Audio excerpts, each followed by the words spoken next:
ప్రస్తుతం ఏపీలో పిఠాపురం రాజకీయం అనేది హాట్ టాపిక్గా మారింది. ఒకవైపు పవన్ కళ్యాణ్, మరోవైపు వంగా గీత గారు. వీళ్ళిద్దరి మధ్యలో Bigg Boss 3 controversy queen Tamanna Simhadri గారు మనతో పాటు ఉన్నారు. మేడం గారిని అడిగి తెలుసుకుందాం ఎలా ఉంది ఇక్కడ ఉన్న పరిస్థితి. మేడం చెప్పండి, మీరు బిగ్ బాస్ 3లో కాంట్రవర్సీ క్వీన్ అనే నేమ్ తీసుకొని బయటకు వచ్చారు. ఒకప్పుడు పవన్ కళ్యాణ్ వెనకాల తిరిగారు, పవన్ కళ్యాణ్ గారి పార్టీలో చేశారు. కానీ పవన్ కళ్యాణ్ గారి మీద పోటీ చేస్తున్నారు. ఇప్పుడు ఎలా ఉండబోతుంది అంటారు? ఫస్ట్ ఆఫ్ ఆల్ మీరు ఇంట్రడ్యూస్ ఎట్లా చేస్తారంటే కాంట్రవర్సీ క్వీన్. యా అండి, నిజాలు చెప్పుకోవాలి, నిజాలు మాట్లాడతాను, ముక్కసూటిగా మాట్లాడతాను, ఎవరికి భయపడను. ఎవరైనా తప్పు చేస్తే ఇది తప్పు అని చెప్పి నిలదీసి మాట్లాడతాను. సో అందువల్ల కాంట్రవర్షియల్ క్వీన్ అయ్యాను. తప్పు చేస్తే నా తండ్రినైనా ఎదిరించి ప్రశ్నించే తత్వం నాది, అందరికీ తెలిసిందే. So I'm very happy. ముక్కుసూటిగా ఉండాలా, నిజాయితీగా ఉన్నాను కాబట్టి ఇంతవరకు నేను మీ ముందుకు వస్తున్నాను. పవన్ కళ్యాణ్ గారిని అంటారా? పవన్ కళ్యాణ్ గారు మెగా ఫ్యామిలీ. చిరంజీవి గారంటే పిచ్చి, ప్రాణం. మీరందరూ చూశారు, శ్రీరెడ్డి అనే అమ్మాయి కాస్టింగ్ కౌచ్ మీద ఫిల్మ్ ఇండస్ట్రీలో జరుగుతున్న మహిళల మీద అన్యాయాల గురించి అమ్మాయి అంతా ఫైట్ చేస్తూ ఉంది. ఆ టైంలో పవన్ కళ్యాణ్ గారు సపోర్ట్ చేయలేదని చెప్పి పవన్ కళ్యాణ్ గారిని శ్రీరెడ్డి తిట్టడం జరిగింది. సో ఆ కాస్టింగ్ కౌచ్ ఉద్యమంలో నేను వన్ ఆఫ్ ది నెంబర్.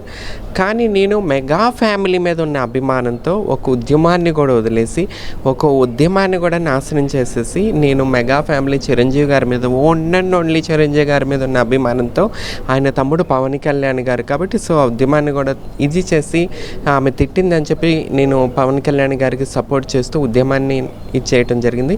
మీరు చూస్తూనే ఉన్నారు అప్పటి నుంచి కూడా మన బెజవాడ మీడియా అంతా నా వల్లే. నిజం చెప్పాలంటే నా వల్లే శ్రీరెడ్డి ఈరోజు హైదరాబాదు, ఆంధ్ర వదిలేసి చెన్నైలో ఉంది. నేను చేసిన పవన్ కళ్యాణ్ గారికి నేను చేసిన సపోర్ట్ వల్ల.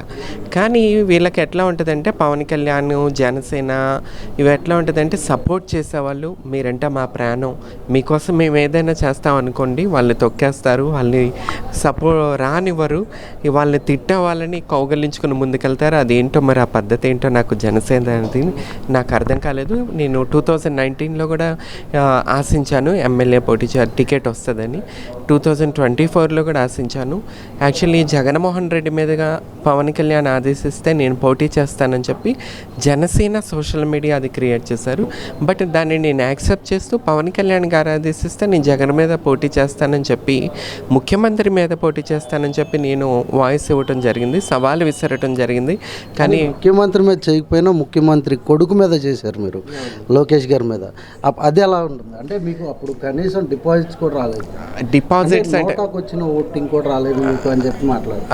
యాక్చువల్లీ అప్పుడు ముఖ్యమంత్రిగా ఉన్నారు చంద్రబాబు నాయుడు గారు, ఆయన కొడుకు నారా లోకేష్. వాళ్ళు కోట్లు విరజమ్ముతున్నప్పుడు మనం అప్పుడే ముందుకు వచ్చాము. సో జనాల్లోకి వెళ్ళడం చాలా కష్టం. వాళ్ళు ఓటుకు నోటు అంటూ కోట్ల రూపాయలు గుమ్మరించారు మంగళగిరిలో. అంతవరకు నేను అసలు అక్కడ నామినేషన్ వేయటమే ఒక మంచి ఇదనమాట, శుభసూచకం, చాలా ఆనందప్రాయకం. చాలామంది నన్ను అభినందించారు. చాలా అది ఆ ధైర్యం ఉండాలని చెప్పి ముఖ్యమంత్రి కొడుకు మీద నామినేషన్ వేయటం. సో అది చాలా అనుకుంటాను, అదే నా గెలుపు అనుకుంటాను. ఒకవేళ మీకు 2019 ఎలక్షన్స్లో జనసేన నుండి సీటు కనుక వచ్చుంటే ఇప్పుడు జనసేనలోనే ఉండేవాళ్ళ? చూడండి, నేను ముందుకెళ్ళాలని వచ్చాను. ఎక్కడ వేసిన గొంగలి అక్కడే ఉండాలనుకుని నేను ముందుకు రాలేదు. సమాజంలో నన్ను నేను ప్రూఫ్ చేసుకోవాలా, సమాజంలో నేను సమాజ సేవ చేయడానికి ముందుకొచ్చాను. నాకు టికెట్ కావాలి, నేను రాజకీయంగా ముందుకెళ్ళాలి కాబట్టి ఇచ్చుంటే నేను 2019లో నాకు టికెట్ వచ్చుంటే పని చేసేదాన్ని.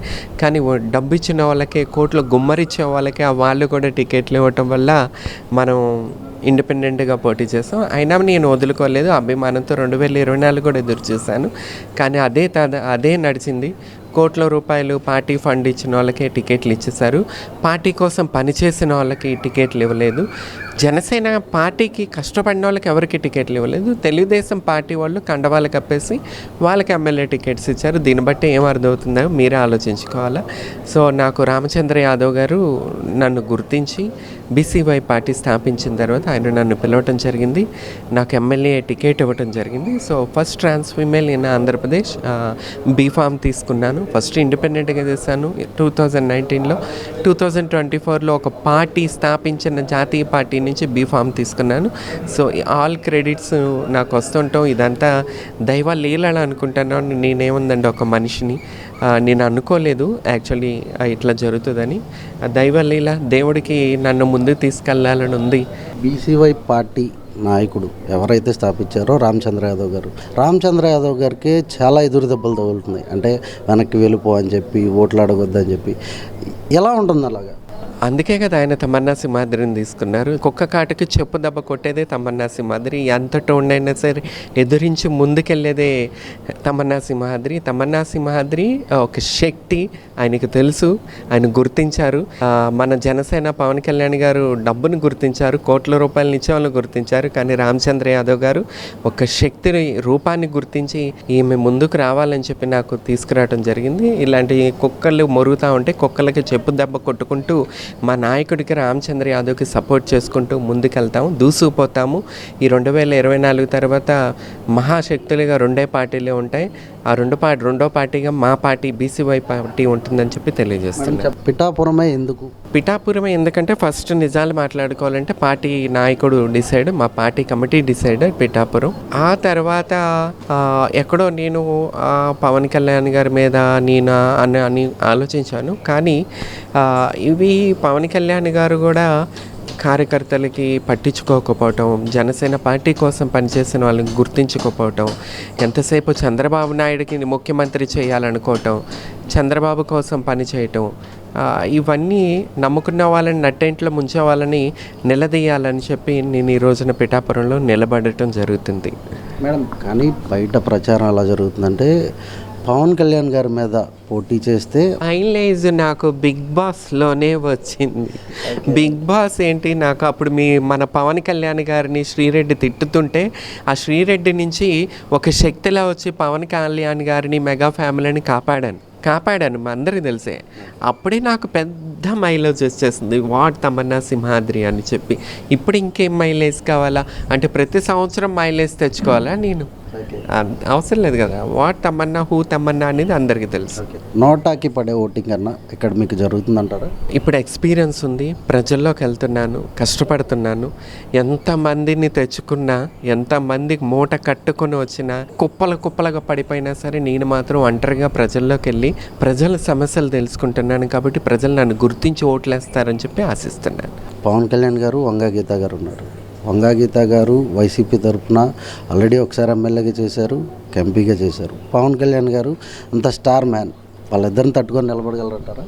సేమ్ కమ్యూనిటీ అలా ఏం లేదు. మా కమ్యూనిటీ కోసం నేను జగన్మోహన్ రెడ్డి కృష్ణా జిల్లాకి నందమూరి జిల్లాగా పేరు ప్రకటిస్తానన్నప్పుడు విజయవాడ నడి బొడ్డు మీద వంగవీటి మోహన్ రంగా గారి విగ్రహం దగ్గర నేను కూర్చుని దీక్ష చేశాను, ఫైట్ చేశాను, పోరాటం చేశాను.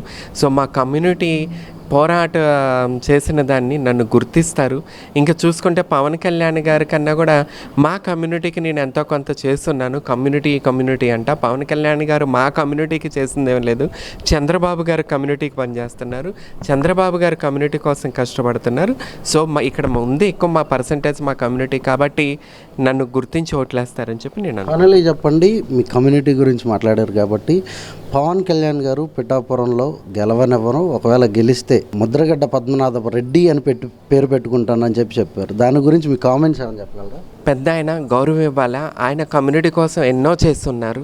ఆయనని సొంత కూతురే అటాక్ చేయటం అనేది సిగ్గు తెచ్చుకోవాలి. ఆ పిల్ల ఏంటంటే ఆమె అమ్ముడిపోయిందో ఏమైపోయిందో తెలీదు.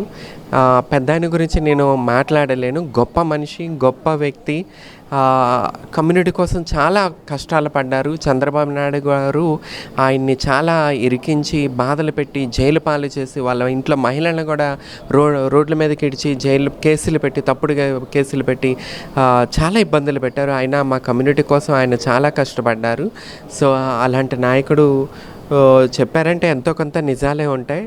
ముద్రగడ్డ పద్మనాభం గారు ఇంతవరకు కలవలేదు. అంత గొప్ప మనిషి గురించి నాకు మాట్లాడే అర్హత లేదనుకుంటా. మీరు గెలిస్తే పిఠాపురానికి ఏం చేద్దాం? ఇంత ఇప్పుడు నేను ప్రచారంలోకి వెళ్తున్నాను, రోడ్ల సదుపాయం లేదు, ఎటువంటి సదుపాయం లేదు, మాటలు చెప్తున్నారు చెప్ప పని లేదు. ఇది నేను ఫస్ట్ నుంచి చెప్పుకుంటానే వస్తున్నాను.